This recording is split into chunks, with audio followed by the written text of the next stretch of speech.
الزعفران، هذه الزهرة الصغيرة التي تبهر العالم بلونها الذهبي وعطرها الفريد، ليست مجرد توابل تزين الطعام، بل هي كنز من الفوائد الصحية والجمالية.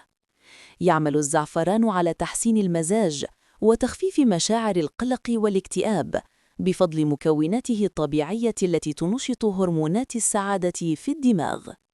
كما يقوي الذاكرة ويساعد على التركيز ويقي من أمراض الشيخوخة العصبية مثل الزهايمر. وللقلب نصيب من فوائده، إذ يساعد على خفض ضغط الدم والكوليسترول، فيحافظ على صحته ونشاطه. أما الجهاز الهضمي، فيهدئه الزعفران بلطف ويساعد على الهضم ويخفف الانتفاخ. وللجمال دوره أيضاً، فالزعفران يمنح البشرة إشراقاً طبيعياً ويساعد على توحيد لونها وتقليل البقع، كما يغذي الشعر ويقويه من الجذور. لكن كل شيء بقدر، فالإفراط في الزعفران قد يسبب بعض الأعراض غير المرغوبة. يكفي ربع غرام يومياً للاستفادة من فوائده العظيمة. الزعفران ذهب الطبيعة وعطرها الخالد.